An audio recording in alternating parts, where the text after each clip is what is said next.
opinião pública e o Congresso, assim como os outros setores da sociedade brasileira, estão acompanhando atentamente os desdobramentos da Comissão Parlamentar Mista de Inquérito dos Correios. Nesta edição do Palavra Aberta, a gente conversa com o deputado Luiz Carlos Rauli, do PSDB do Estado do Paraná, sobre as implicações dessa CPMI sobre as instituições e sobre o dia a dia do brasileiro. Deputado, é um prazer tê-lo conosco. O prazer é todo meu.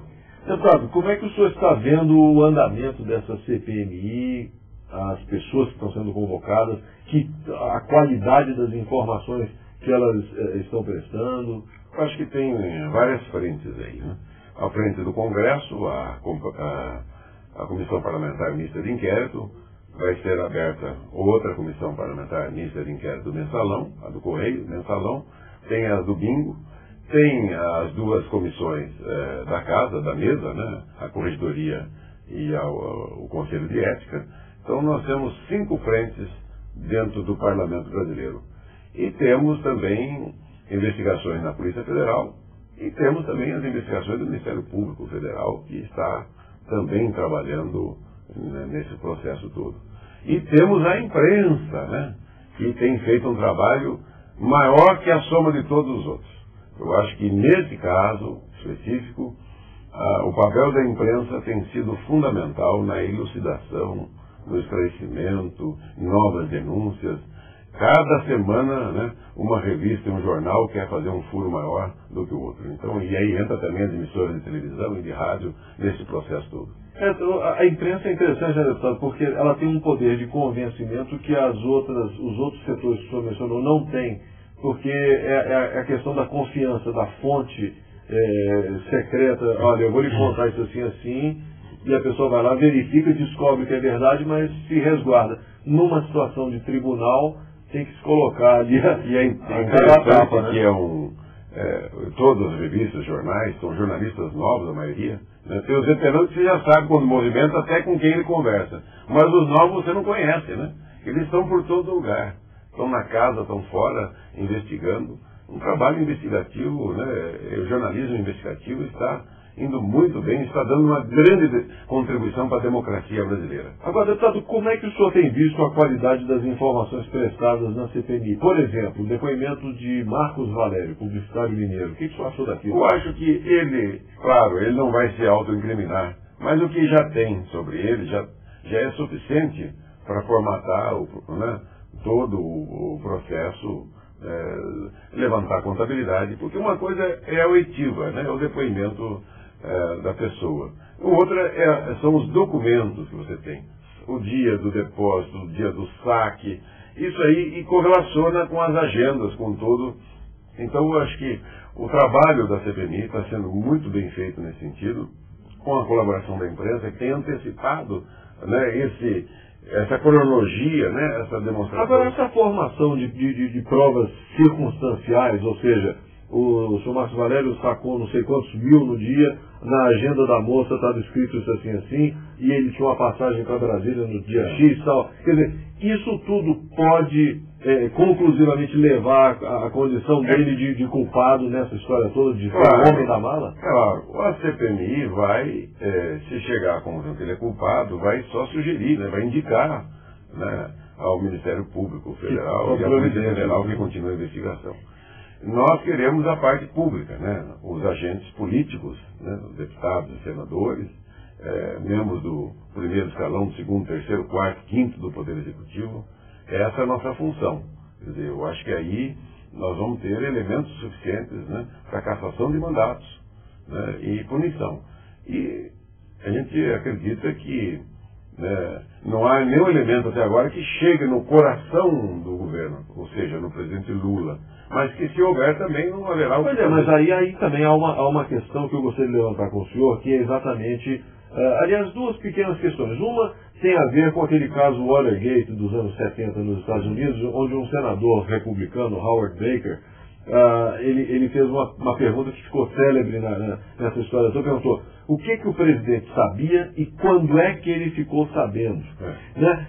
A gente aqui no Brasil, transportando essa coisa toda para o Brasil, tem-se um depoimento do governador Marconi Perillo de Goiás, que parece que já disse umas 2 vezes, em on, não falou em off, que teve conhecimento, que informou o presidente Lula a respeito dessa história de mensalão lá, dentro de um automóvel lá em Goiânia, não sei como, não sei o quê. Isso mesmo. E aí, deputado? E tem o Roberto Jefferson, que também teria contou dito ao presidente da República que havia chorado. Isso. Até surgiu uma piada aqui, da história de comete a infração e chora, comete a infração e chora. Tem uma piada muito interessante que não vou declinar aqui agora. Né? Bom, mas e aí, deputado, como é que fica?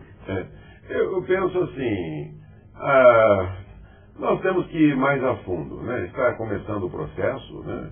As investigações estão no começo e o país inteiro está acompanhando online, né? Internet, rádio, televisão e jornais. Então, a própria população está fazendo a sua avaliação e julgamento, porque hoje não vai ser só o julgamento do Congresso Nacional. Né? Da comunidade toda, da aldeia toda. De fato, o que me fica bem claro que cada vez mais o governo Lula se parece com o governo Collor. O Collor sequestrou a poupança, o Lula sequestrou a esperança. E o Roberto Jefferson, que serviu aos dois governos, sequestrou o governo Lula, a sua base aliada e o PT. Quer dizer, e o Roberto Jefferson é que pauta, né, tudo isso hoje, como se fossem verdadeiros reféns dele. E aí vem o desdobramento, porque, na verdade, começa com a fita do Correio, que envolve o Roberto Jefferson, de réu ele passa a ser testemunha, né, e a coisa começa a se desdobrar até chegar no Marcos Valério por indicação de Roberto Jefferson, né, que não estaria sentado. Ninguém sabia da existência dessa figura até que ele falou. Né? Você ouvia um buchicho pelos corredores, pelo Salão Verde, e um sorriso maroto, muito constante em algumas poucas pessoas. Como eu lembro, quando o escândalo dos anões aqui no Congresso Nacional, era um clube fechado, né? Era um grupo pequeno de parlamentares que manipulava as ações criminosas do orçamento da União. Então, e um clube que não permitia novos sócios. Né? O clube do Bolinha, né? Era um clube muito fechado. É verdade que este escândalo, que se apresenta como a juíza Denise Frossard, deputada, fala que é um crime de quadrilha, ele é um pouco maior, mas também circunscrito a um grupo de parlamentares, que envolve empresários e membros do Poder Executivo. Quer dizer, onde é que está a fonte do mal? Onde é que está a fonte do mal? Por que isso aconteceu? Para montar a maioria no Congresso Nacional. Aí é que não pode esquecer nunca. O governo Lula ganha as eleições, não tem maioria congressual, ele chama vários partidos políticos, né, em vez de fazer uma aliança, né, compartilhar o governo com ministérios, verticalizando, ele aparelha. Quer dizer, ele dá um ministério, mas ocupa várias posições dentro do ministério, dá para um partido, põe um petista, um partido, um petista. Então, aí uma conivência, Então, a fonte dessa coisa toda do mal está quem concebeu tudo isso no Poder Executivo. Quem operou tudo isso a partir do Poder Executivo, porque o Congresso Nacional não é autorresolutivo. O Congresso Nacional não é autorresolutivo, ele não... ele depende sempre da manifestação do Poder Executivo. Então, o Poder Executivo que tem, né, comanda as operações. O que vota, o que não vota, a determinação sempre do Poder Executivo, em todos os governos, não é desse governo. Agora, deputado, eu queria abordar com o senhor uma outra questão, levantada até por um colega seu, num desses dias há pouco.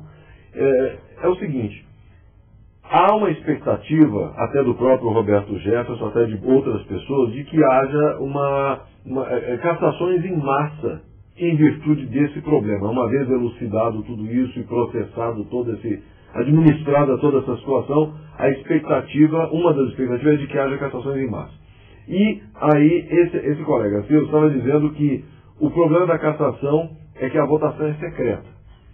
E que ele sugeriria, ou ele gostaria de ver, votações abertas, e aí haveria necessidade de se mexer na Constituição, né, para poder adaptar isso, porque ele teme que haja uma espécie de blindagem corporativa e isso acabe prejudicando enormemente a imagem do Congresso. Bom, primeiro, não concordo com esse colega. Primeiro que não vai ser uma cassação em massa, vai ser uma cassação seletiva. Vai ser um grupo pequeno de parlamentares que deverão ser cassados. Mas o que o senhor disse de pequeno? Um grupo pequeno, 10, 12, 14. Quer dizer, você chegou a falar em 80 pessoas. Você não acredita nisso. Se houver esse número, nós temos que convir que teremos que ter uma eleição geral antecipada para março. Aí nós temos que realmente... Aí haverá um comprometimento, né, total de todas as votações do Congresso Nacional, e aí só tem uma saída: antecipar as eleições de outubro para fevereiro, para março, para ter uma renovação de todos os mandatos do país. Presidente da República, Câmara, Senado, governadores, Assembleia Legislativa. Mas o segundo ponto é do voto secreto para o parlamento. Não há como mudar isso. E há precedentes favoráveis à causa da democracia e da transparência. Eu estou aqui há 15 anos, completo 16 anos o ano que vem, completando 15, e nós já participamos de 17 cassações de parlamentares. 17 cassações parlamentares. E um impeachment do Presidente da República. O do Presidente da República, dado o poderio do Poder Executivo, né, que era muito grande e ascendente sobre o Parlamento, tivemos que abrir o voto para a sociedade. Mas no nível parlamentar não há necessidade de abrir o voto. Não há necessidade. Eu acredito e confio na maioria da Câmara dos Deputados e do Senado, que não tem nada a ver com isso. A maioria esmagadora, estou falando, é um problema de minoria, de um grupo pequeno que contamina, como um saco de batatas. Se tiver 2, 3 batatas podres, apodrece o saco. Quer dizer, fica o cheiro como se todo aquele saco de batata estivesse podre. E não está. Essa é a defesa que eu quero fazer no parlamento. Como em qualquer atividade humana, qualquer empresa, né, em qualquer atividade, você vai ter lá 1, 2, 3, um grupo que, né, que comete as irregularidades, mas a grande maioria não é, como o povo brasileiro inteiro, né, é honesto, íntegro, trabalhador. Aqui tem muita gente trabalhadora, muita gente honesta, com condições de mostrar e explicitar as mãos limpas, né? Deputado Luiz Carlos Raul, PSDB do Paraná, muitíssimo obrigado pela sua participação aqui no nosso Palavra Aberta. Eu que agradeço. Um grande abraço. As próximas semanas devem trazer ainda mais novidades na CPMI dos Correios. Vamos aguardar esses desdobramentos. Obrigado pela sua atenção e até o próximo Palavra Aberta.